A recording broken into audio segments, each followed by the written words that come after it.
Hello, welcome to another Harvest Fires instructional video. This one is designed to help you with the preparation of the tin kit for one of several case combine models. We're going to fold the tin and assemble the box, the enclosure box on the bench for a case model 8230 combine. The same kit will also fit on a case 9120 model combine. And on a 9230 for that matter. It should fit on all three of those. There's one small difference with the 9120. We have a patch to put over something, but otherwise they're the same engine and the same exhaust pipe, and the same tin kit will fit them. So this is going to help you with the assembly of that tin. Before we begin the actual work with the tin, I want to give the same cautionary statement that I always give in these videos.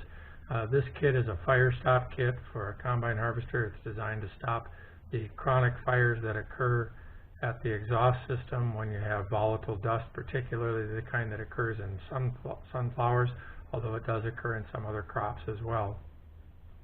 The kit is very effective, or the system is very effective at stopping those ignitions at the exhaust system, and it generally is found to dramatically reduce the incidence of smolders on the combine. However, having said that, I have to caution you that this will not prevent every smolder from every possible source on your whole combine. You can still have a fire that occurs from a hot bearing, from an electrical short, from a rock or some other source, from a friction source somewhere. Anything that can cause a spark or a hot enough condition can ignite that dust. And so while this system generally is found to stop that frequent occurrence of smolders on those machines, be aware that I can't guarantee that you'll never ever have a fire, and you need to be cautious accordingly and be vigilant on the machine. So having said that, we'll redirect the camera and do some talk about tools here and then start in on the tin. You're looking down on my bench surface here, and I'll show you the pieces of tin, and we'll fold the flanges on them so that we can assemble them. And then after doing a few pieces, I'll actually start the assembly process, and we'll kind of add a piece as we go along and put the whole kit together on the bench here. It's actually the procedure I recommend you do, because you need to fold the tin, and it helps to put it together to make sure you've got the folds correct. And also by doing that, you have a chance to pre-thread all the screw holes that are cut in the tin, so that when you get on the machine, they're pre-threaded and they go together easy. That's important because there's sometimes where it's very difficult to reach those, and you need that hole to be ready for that screw and not have to push hard to make it go through. So I'm going to talk a bit about tools before we begin. I have tools for bending flanges. I have a sheet metal pliers. This is a vice grip version that I bought at a hardware store in the area here. This is a wider sheet metal pliers. This one I bought at Harbor Freight. It's really handy to have for wider bends. I do have tin snips in case there's anything that we have to adjust on the kit. I hope that there won't be things for you to adjust, but I do find sometimes that there are a couple places where things like oil lines aren't consistently in exactly the same spot, and you may need to adjust tin in order to make it fit on your combine particularly. I also have a new tool that I haven't used before. This is a sheet metal flange bending tool. It has a slot an inch deep on this edge, and one about, I don't know, 1/4 inch or 3/8 of an inch deep on this edge. And we're going to try that out for bending, because many of our flanges on the kit are 1 inch wide flanges, and so this allows us to do a lot of bending on the bench relatively easily. I bought this on Amazon for about 15 bucks, and you could buy something like that if you need to also. Okay, when we get done with the bends, well, one other thing that I occasionally use and is handy for the longest bends on the kit is a tool for your vise. It's a piece of angle iron. It doesn't really matter so much what size. I've got 1 inch by 1/8 inch angle iron here, and then I've got a 1.5 by 3/16 thick strap that's got a bolt through each end. The bolt is relatively loose, allows me to slip the tin in between these. I got the top edge of the strap lined up with the top edge of the angle iron, and I've got a post vise next to me here, and I can drop this in the post vise, slip the flange in there, line up the perforated cuts on our tin with that top edge, pinch it in the vise, and fold it over, and it makes a nice tool for longer bends if you don't have access to a sheet metal brake or some other tool. So that's something you could build in about 10 minutes that would help you with some of the longer bends on this kit. The tin that we're going to use, or the kit, is made up from 24 gauge galvanized steel. I've had it laser cut. The parts are CAD design and then laser cut, and all of the places where we're going to do bends have dotted line cuts or perforation lines there, so that the piece will want to bend on that perforated line, at least it's intended to. There's a few of the ones on this set that I'm about to assemble where the laser didn't cut all the way through. That will have been corrected by the time you get a kit if you purchase one, so you should get ones where the laser cuts are all the way through and you have this dotted line that we can fold on. I can show that to you here. This is the biggest piece we're going to fold, or the first piece anyway, and it has a long line here where we're going to make the longest bend on the entire kit, and about half of that has been cut away with the laser in a dotted line format. So this is actually the piece that is the top, goes over the exhaust manifold. You would be the engine block back here, and the exhaust manifold will be underneath this piece, and this flange in the back, this one along here, 1 inch wide flange will be bent up, and these other two, all the other flanges on this one, around this end and around this end edge, will be bent down. And so I'm going to talk about these, and then I won't talk while I'm bending, because we can speed the bends up to maybe 4 times before I publish the video, so that you don't spend all day watching me bend tin. So anyway, we're going to take this piece, we're going to bend this back flange up, these other flanges down away from this face. Take a look at the face and make sure you orient yours the same way, regardless of which side the numbers are printed on. This kit also should have a number printed here, cut through it by the laser. Again, this time the laser had something set wrong on it, and it didn't cut that number. And so there's only the underscore that was under the number here, but the part has been marked on here with a Sharpie. It's part number 1. There are also these keyhole cuts, like this, and that one. On this one, I will push those up just to barely start them, so that we can get a hold of them later if we want to open them up. Those are places where we'll deliberately let some air come out of the box and encourage it to flow to the ends of the manifold before it comes out. So let's do the bends on this one.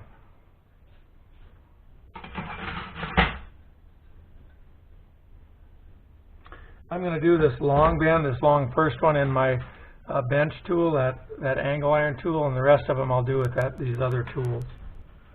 Before I do that bend in the bench vise with this one, I want to point out, so that you get it oriented correctly. This thing looks pretty much the same this way as this way, and so you want to make sure we've got it the top as the top. And in this case, I've got this hole offset a little bit to the right here in this thing, and that will tell you that we're looking at the top face here.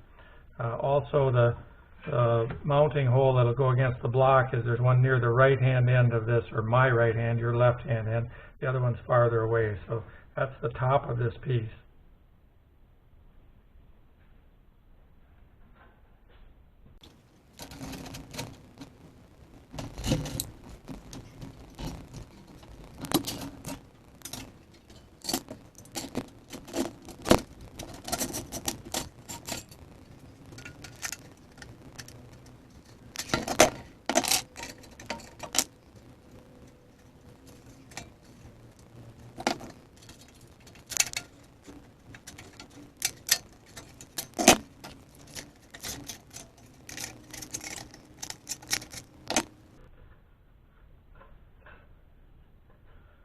Alright, that piece is bent up.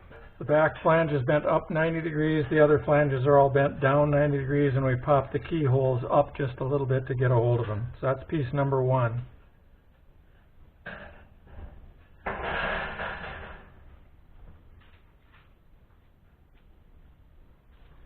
Piece number 2 is going to be the piece that fits right up against the turbocharger air compressor, the cool air side, or the compressed air side of the turbocharger.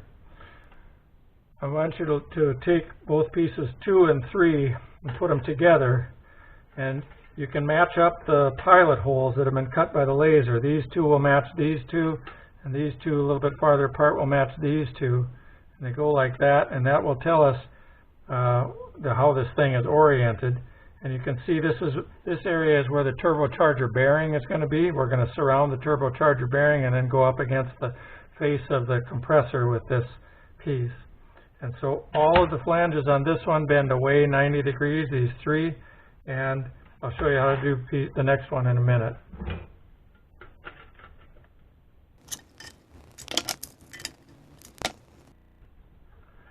Okay, three flanges bent 90 degrees away from this face.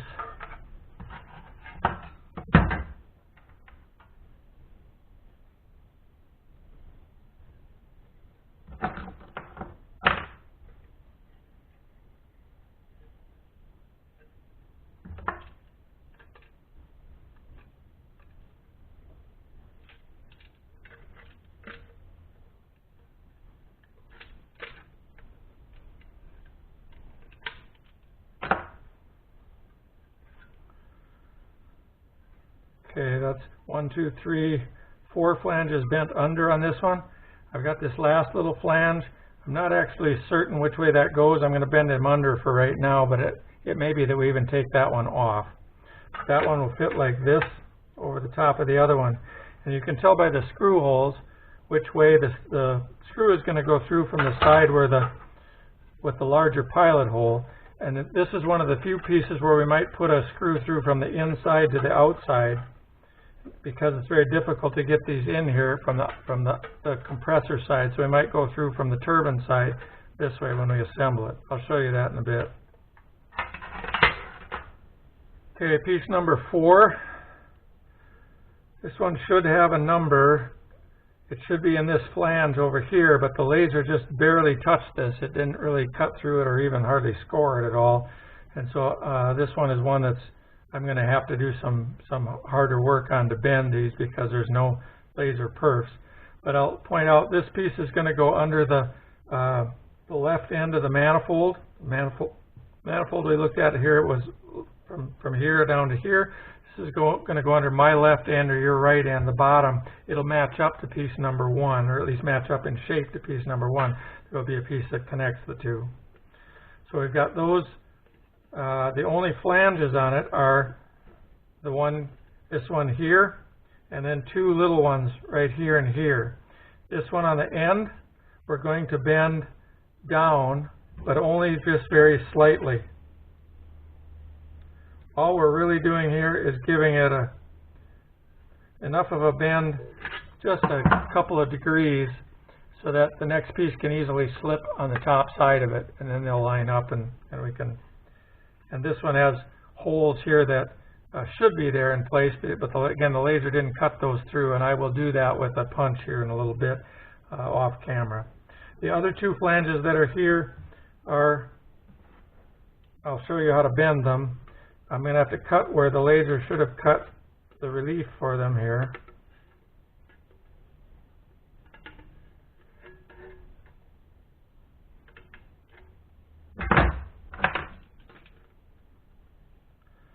And those 2 flanges are going to bend down away from this face.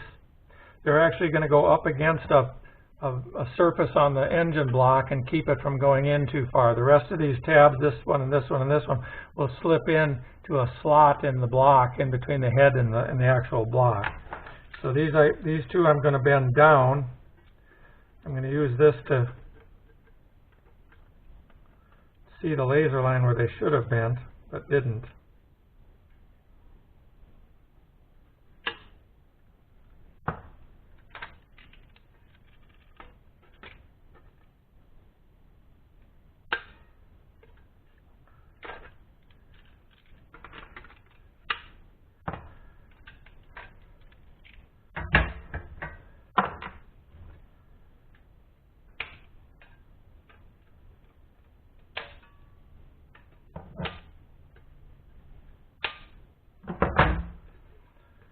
Okay, so we've got this the way it's going to fit in against the block. I've got these 2 tabs bent down. This one's bent down just very, very slightly. The only other thing is the keyhole here, and again, the laser didn't cut that through, so I'll cut that through with another tool here so that we can use it. That one, though, instead of pushing it up like we did on the last one, we would push it down so that it points down out of the enclosure out of the bottom. This is going to be the bottom wall of the enclosure. And so this will dump a small amount of air out underneath the manifold. So that's piece number 4.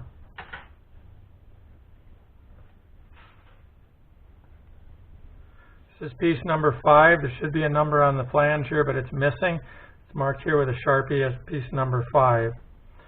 This piece is going to join some on the left-hand end of the manifold here, and so we'll show you how to put that together in just a minute. In this case,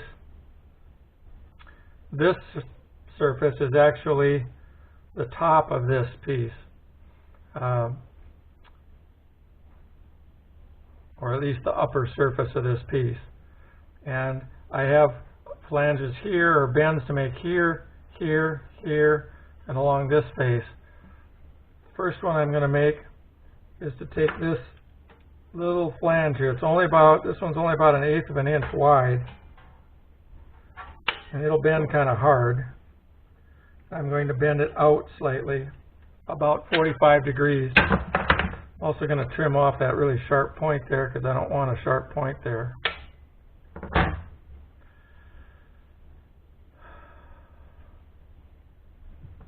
Now, we can bend 1, 2, 3 flanges down. I'm going to try and do that all at once here. Actually, I'm going to do that in my bench tool because this isn't perforated, and that makes it bend really hard. So I'll do that on the bench, or on the slice. All right, I bent those 3 flanges over in the bench to the angle iron tool. I also pounded them, that back surface, with a ball peen hammer a little bit to make the bend more crisp, because without the perforations it makes a kind of a rounded bend, which I don't like as well. Now we have 2 other bends to make here. There should be a perforation here, and again it's missing on this one, or at least incomplete. And that will bend this around until these flanges meet. We're going to do the same thing here.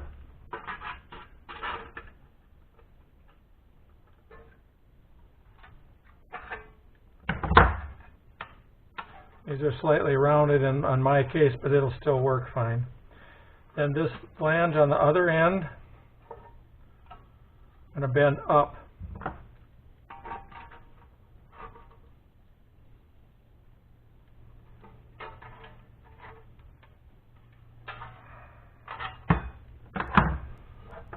Okay, let's put together the first few parts here to see how they fit together, to make sure we've done it correctly.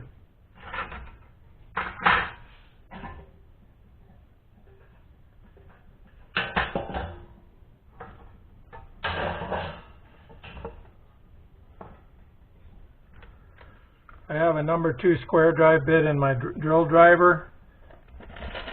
All of the screws we're going to use are panhead sheet metal screws, number 2 square drive, self-drilling, self-tapping.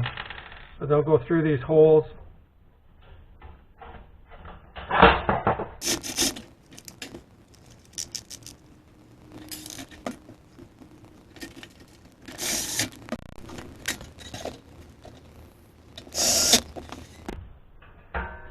I'm not going to put all the screws in, but you need to put them all in so that they're all prepared. I won't take time to do that now.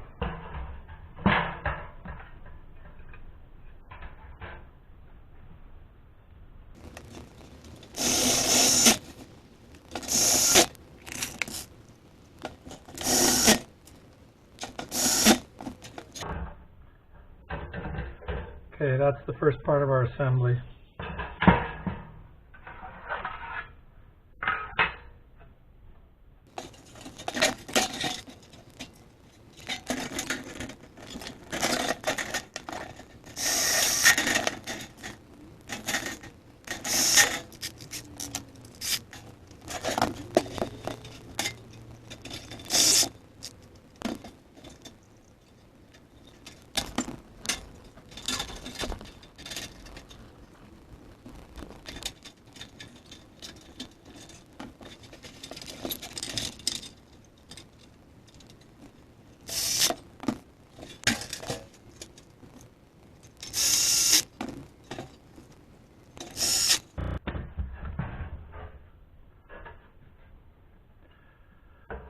Alright, you may notice that I just put 2 screws through from what's going to be the inside of the enclosure around the turbocharger, and that's because it's very, very difficult to reach these holes. I mean, probably impossible with the turbocharger compressor right here. But the exhaust turbine over here is a little smaller, and we can get to these from this side. This one here, not too hard. This one I have to go with a real long driver from behind the turbo. Anyway, those are the first few pieces assembled or bent and assembled on the kit. Let's go on to piece number, what do we got? Piece number 5. This is piece number 6, and I'm going to do this one next. It has a perforation here in the middle, and it just gets 190-degree bend. So it looks like that.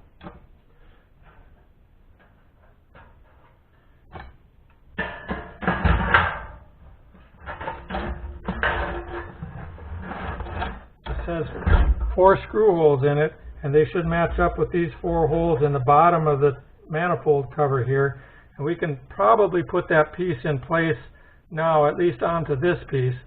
When you assemble it on the machine, this oblong hole will go over an open threaded boss in the block casting, where we can use a bolt to hold this whole thing tightly to the block. There's some bolt holes on the block that are not used, and this is a place where we're going to utilize one of them.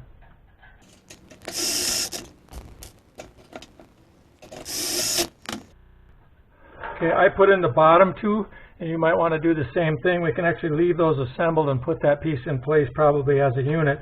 The top one hits both this piece, and this piece, and so you kind of need to do that when you assemble it on the machine, but you can pre-thread the holes now. These are pieces 7 and piece 8. There's actually the other side of the turbo cover. In this case, there should be an opening here. This piece should punch out like this. In this case, the laser didn't cut that through, so I'll have to do that by hand. This piece as well. But you should have openings around there. That's critical because we need the air to flow through around the turbo and then out along the exhaust pipe. See, this is the top piece just like on the other side. This is the bottom piece. They should match up, and the holes that are going to join the 2 should match up here to tell you how they go together. So it looks like that.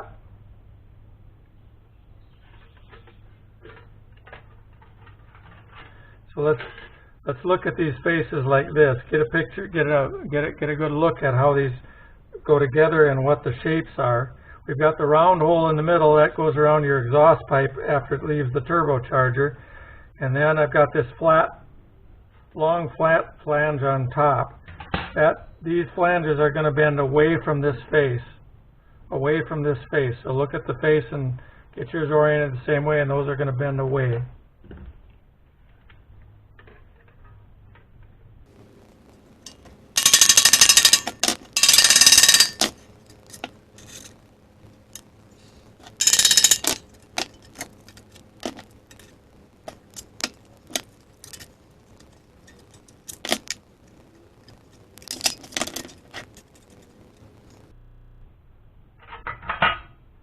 These flanges are going to bend away from this face.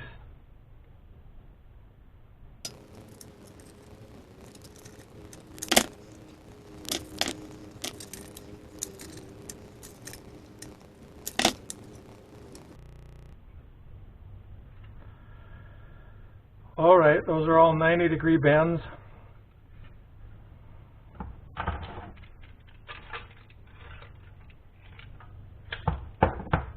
That one I would clean up a little bit with the hammer. It's too round for me. If the piece gets distorted a little bit, you can always bend it by hand to straighten things back out. Let's assemble this to the other piece.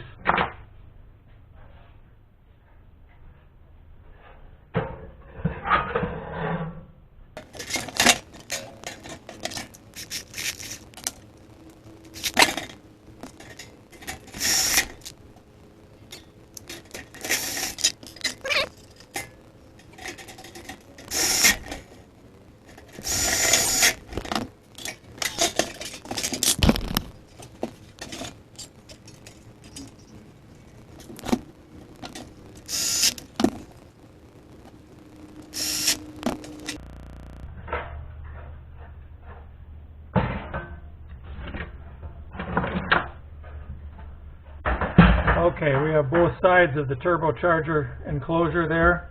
Next piece will be what will fold up and fill in this area, and then we can wrap that whole area with tin. This piece is going to be the bottom below the right-hand side, or my right-hand side of the manifold. It's similar to the one on the left, except it goes a little farther under the turbo here. It has 1, 2, 3 areas that we're going to bend the tab down to butt up against the block, and 1 keyhole that should push down out of here, but again, it's not cut through, so it won't go right now. This wide flange here is going to bend down. I just am not sure about how much. We'll find out.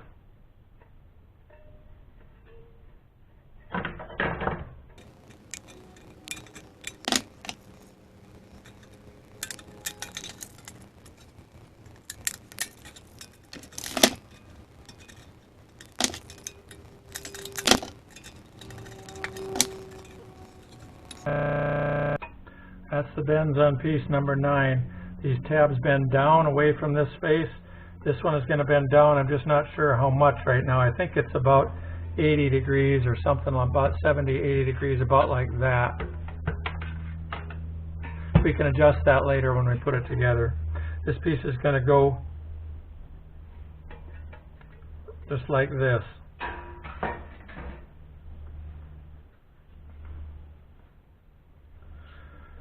Piece number 10. This is going to cover up this part, the top of the manifold here. I think the first thing I'm going to do is bend, again, look at the configuration I've got here. And we're going to bend with it looking like this and this flange near me, and these 2 little ones on this end. I'm going to bend those flanges down away from me.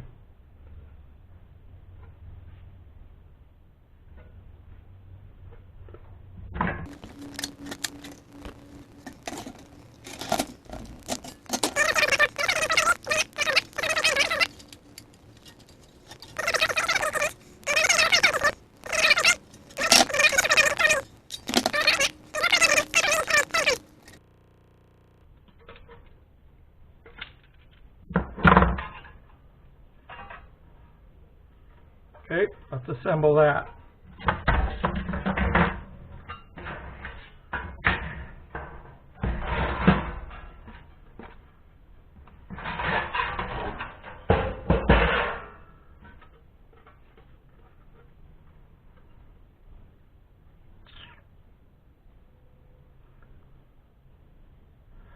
Okay, we're going to learn something here. I just did every one of these bends exactly the opposite of what it should have been.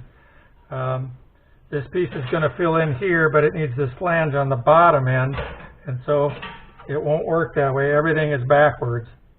So I'll go off camera and reverse those bends, not to take your time, but just understand that you can reverse all these bends once, maybe twice, before the metal starts to fatigue.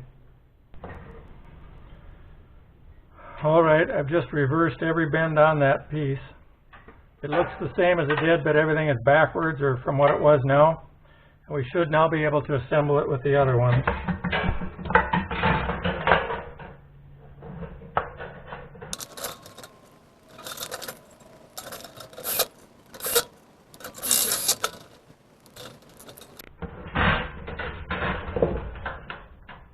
You might note that I'm going to pull a screw here, because it's underneath this flange, and so you may need to do the same thing. And remember that when you assemble on the machine too, you may want to either wait with that screw or leave it out.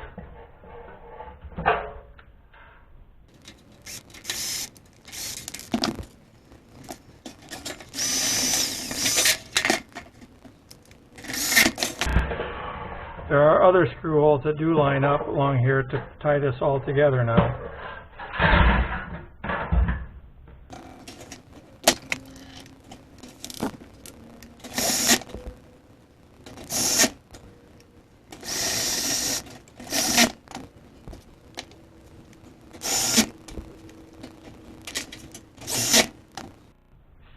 Next piece is number 11.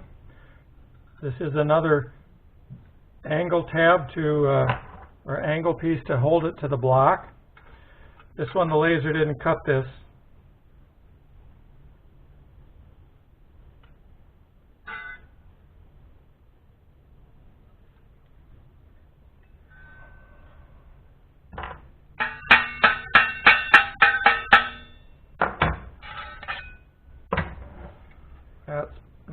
one. Anyway, this is a simple tab. Again, it has 4 screw holes. They will line up with the 4 holes here. You can put it together for now. It goes on easily. I'm actually going to leave it off because this sticking down makes it really hard to handle this piece from now on. You could also wait until later to put it on. When you do the assembly on the machine, you have to put the rest of this on first and then screw this up from the bottom because it won't go in place. It's too tight a location to fit this big thing in there if it's attached to this. So wait till later for that one. But it goes right there. And you might want to pre-thread the holes now.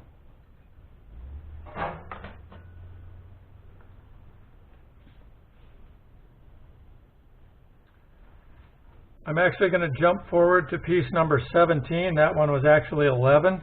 Piece number 17 is the wrap that goes around the turbocharger here.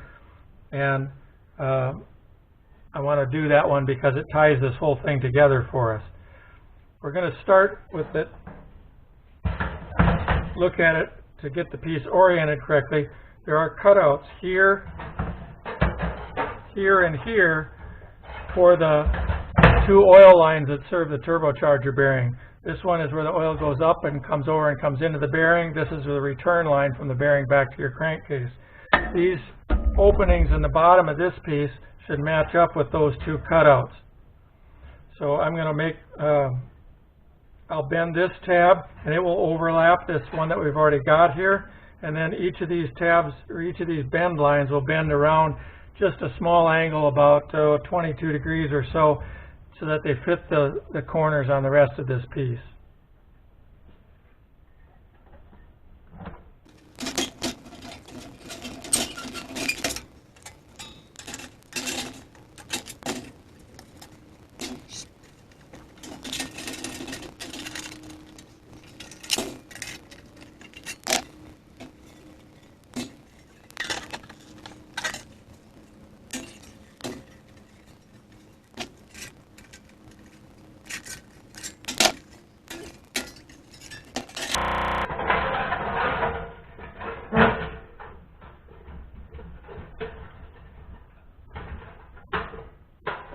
Once you get the bends close, you can fit it on here and you can adjust the actual angles by hand with your fingers to make it match up to the corners a little bit better on the enclosure.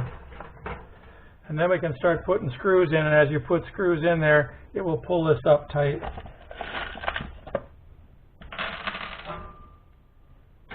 I have 2 screws in the tab on the bottom that I have to pull out because this ties 3 pieces together instead of the 2.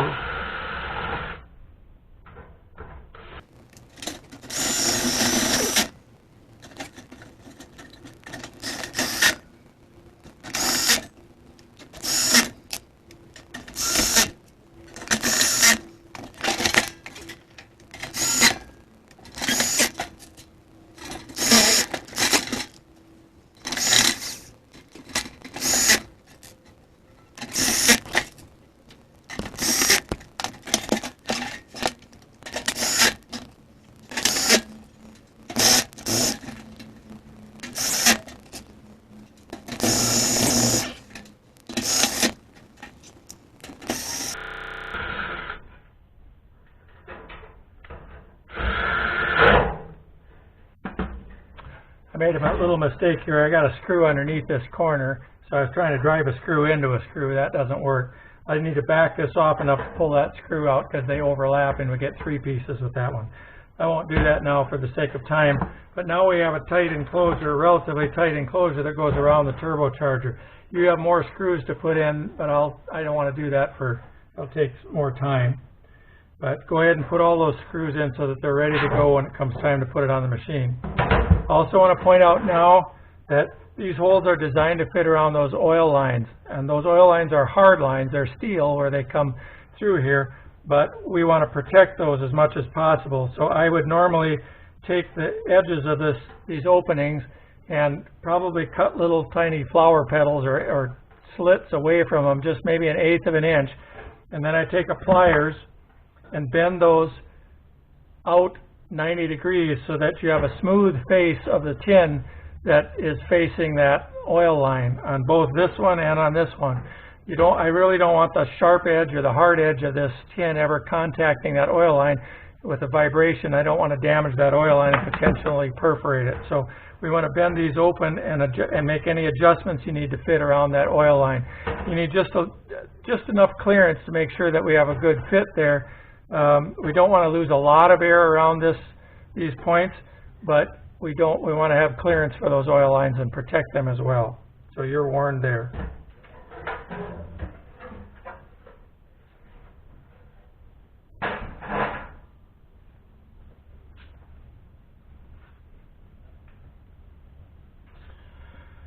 The next piece we're going to go on to is piece number 12.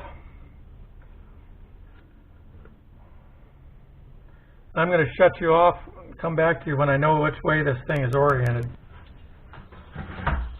All right, I'm looking at piece number 12, and I'm looking at it from, well, whatever side this is. Notice I've got a notch out down in the corner here, and I've got some thin, narrow flanges right here in the middle on my left side. And if you follow the dotted line out here, this flares out and rolls over and starts to come back toward me. So that's how we orient this piece. Now what we're going to do is we're going to bend it into about 3/4 of an octagon tube. So I can actually do these by hand. Each one would be probably about 22 degrees or 22.5 degrees.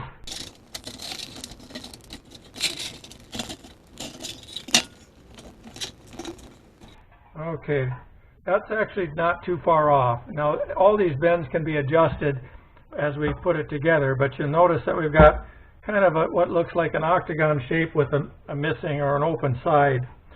So that's going to cover our exhaust tube, and all of these flanges on the bottom are going to bend out, but they don't bend out necessarily 90 degrees. They bend out so that they all line up in a plane. That's going to be the side of the turbocharger cover.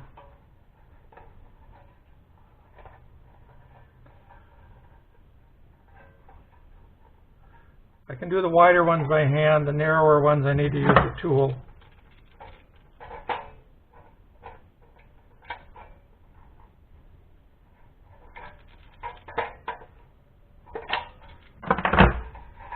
Okay, that piece is bent and ready to go. We're going to find the pieces that match to it.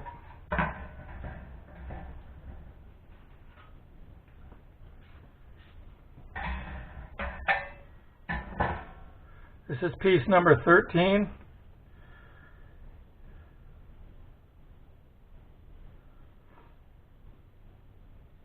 He's going to go right here.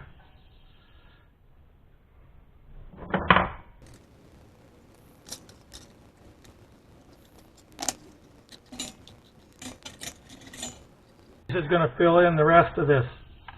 I've got a little too much here, bent too much. But that's where he's going to go. It looks to me like I'm missing some pilot holes in this one.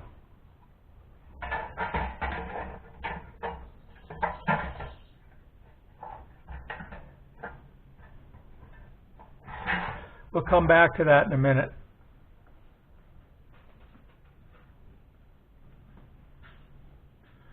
This piece is the upper part.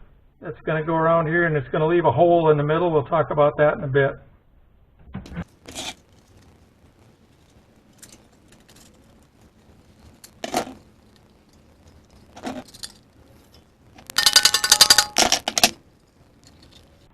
Okay, so that's our approximate shape. We may need to adjust that a little bit.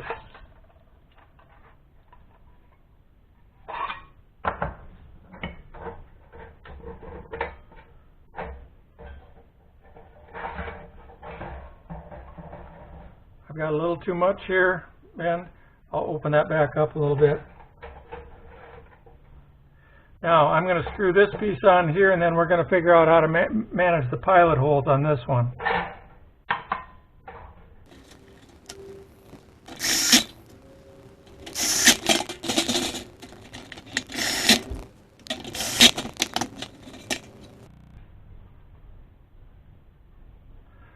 All right, I put 4 screws in that. You can fill them all in if you'd like, or you probably should. Now this piece slides on here, and the flanges will line up with the other ones, and it should just butt up against this one. I can see I've got one spot here where there's a pilot hole, and I'm just going to shoot a screw through that one to hold it in place for now.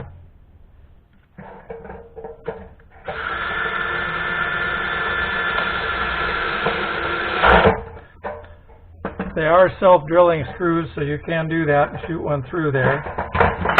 I'll do the same thing up here, trying to make the dotted line of my flange line up with the edge of the other piece.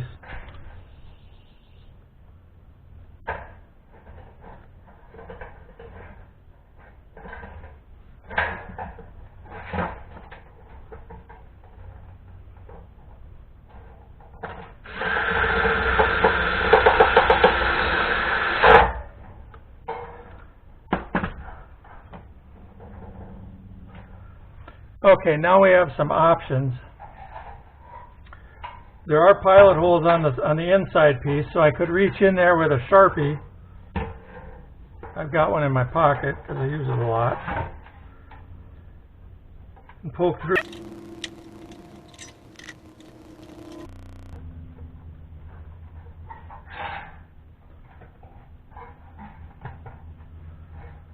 If you do what I'm doing, you make sure that the dotted line of this perforation lines up with the edge of that piece.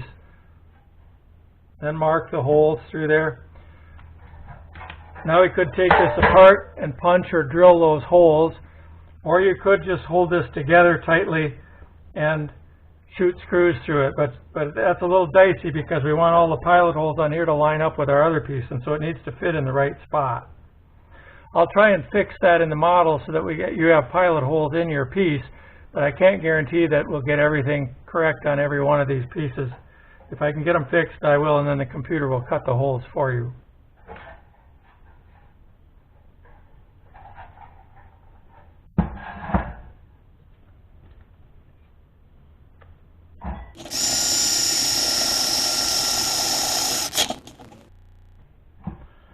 Okay, I shot one through there, and we'll see whether that works in the assembly.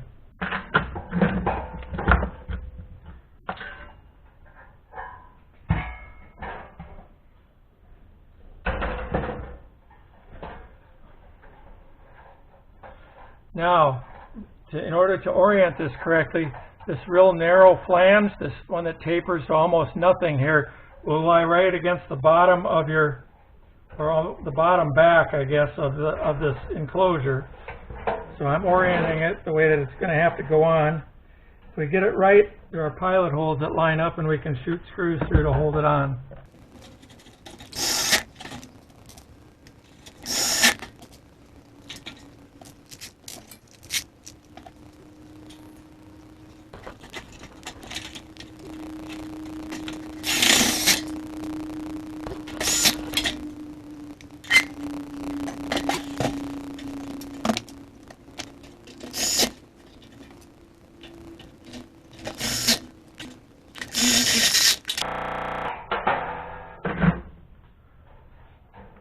Okay. There are a couple missing pilot holes on this one too. That same piece that we had trouble with has got some. I'll see if I can correct that in the model, but that piece has got some missing ones. You could shoot a screw through here and it won't hurt anything. It'll hold it together. Now this piece, this open hole here, this is where the diesel exhaust fluid or DEF injection comes into the exhaust system on the Tier 4A machines. That would be an 8230 or a 9230. If you're assembling on an 8230, you're going to need to, when you do the assembly, and I'll tell you this when we do the video on the machine too, but these fingers will tuck underneath the heat shield that protects that part of the DEF injection thing. That's why they've been cut. So when you do that assembly, you'll have to bend those down in a little bit and stick them underneath there before you put that on. If the machine you're putting this on is a 9120, it runs the same engine as the 8230, but it does not have a DEF injection port, so you got this big hole here. So your kit will include another piece that will simply lay over the top of this and screw on. The screw hole should line up. It's kind of a patch just to close that up because you don't need that opening. We have two pieces left to worry about, 16 and 15, I think. I'm going to go to 16 first and do the bends on it. This piece has a couple of cutouts that are going to have to be fit around supports for the exhaust pipe here. But the trick is to figure out how to orient it. The pilot holes along this edge here are going to fit into the screw holes around this exhaust pipe cover that we've already put in place.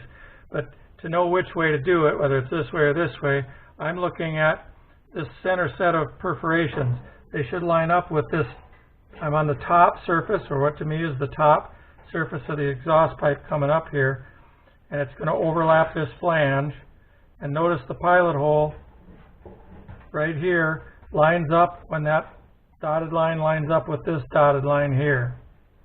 If I flip it over, it looks the same, but if I line up a pilot hole here, the dotted lines are off. So that's how this is going to be oriented, and that tells me that I need to bend these flanges down and around into that octagon shape from this face.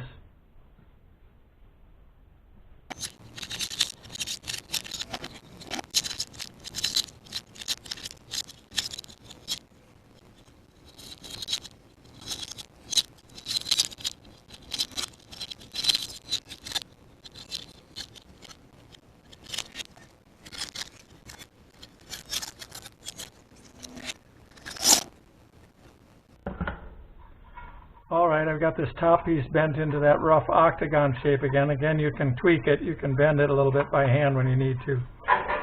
But it should overlap this now like this. I'm going to put a screw or two in and hold that together.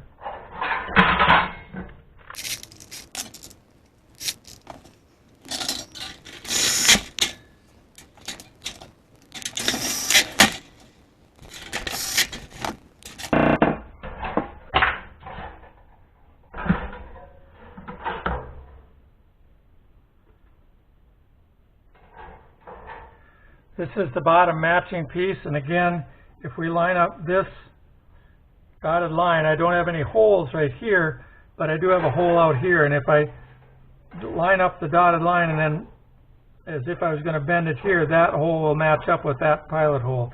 Same thing on this side, I've got one here that if I have the dotted lines correct, the pilot holes will line up here. So I'm going to make those bends.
Alright, that piece is bent pretty much to shape.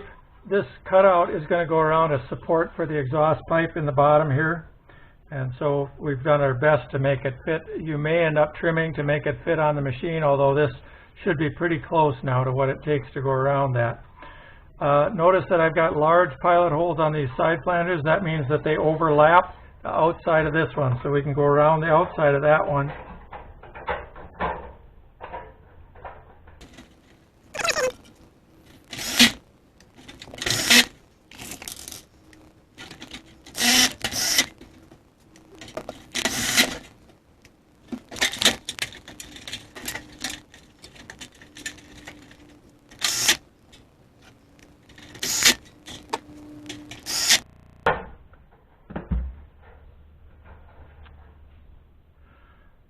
Alright, that's the last of the assembly on the bench here.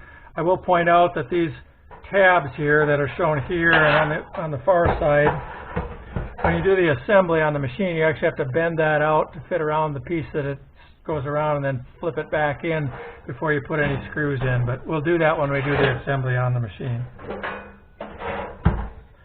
So that's the folding, bending, and bench assembly of a fire stop tin kit for an 8230 case combine or a 9120 case combine, and it probably also fits the 9230. I think that's the same engine as well. So once we have this all together, you can make sure you put screws in all the screw holes, or at least run a screw in and out. You don't have to leave it in there, but run it in and out so all those screw holes are pre-threaded for you. The last thing that I would suggest that you do when you get it this far is to come around with, I use Sharpie markers, some permanent marker. And for instance here where I've got tin crossing, I would do something like that to show that I've got pieces that cross there, and I can kind of match up the lines. And when you're on the machine, it's hard to remember exactly how this all went. So you could go all over this thing, and wherever there are junctions or flanges overlapping, we can make marks. You can use different colored markers for different parts of it. That'll make it easier to identify, but just make some reference marks so that you know this piece overlaps that piece. You can also write yourself notes on the thing if you have any doubt about how to do that, or recalling what we've talked about here. The other thing we can do is make sure that all of the keyholes are started the way they're supposed to. This one up here, if you can see it, should poke out just a hair to dump a little bit of air out there around the turbo. Any others that we want to make sure they're bent to the outside a little bit so that they allow some air to fall out at those locations. In general, this pipe, this will now come up almost to the muffler, or right up against the muffler. You might even have to trim it to fit around the muffler when you get there, but it should come close to the muffler. Or I take it back, on an 8230, the pipe makes a bend here, and this comes up to about where the pipe makes the bend. Some of the other ones, like a 9120, there may actually be a muffler up there. Anyway, this is the way that you assemble those pieces and bend them for that kit. And then we'll do another video on the combine to show how to actually do the assembly on the machine itself. I want to insert a little correction in here that I discovered as I'm taking this apart. Now I'll stick this in where you're actually doing the assembly. But this piece number 4, way back when we assembled that, we put that in the right place. But when I put piece number 9, which is this piece, other bottom piece in here, I neglected to lay it up inside this one. I'm actually missing the pilot holes here, so it's hard to recognize that. But when you do the assembly, you want this piece, this one, inside of this one. And so those will be the larger pilot holes. And you're going to have to reach underneath when you do the assembly to do this, so it's hard to see. But this one should slip inside. I want it that way because the air blast from the radiator is coming over here, and I don't want an edge like this to catch dust. I want it to shed dust this direction. So this piece is intended to go inside of that one, and make sure you do that. When I did the assembly on the bench, I got those flipped over, and I just didn't go to put screws in here, so I didn't notice it. So we'll make sure we get that correct. All right, I hope you be careful with your installation. Be careful during your harvest. Remember that you can still have a fire if you have another hot source on the machine, so be vigilant for those as well. But hopefully this will stop the really chronic problems with the fires from sunflower and other volatile crops. Thanks.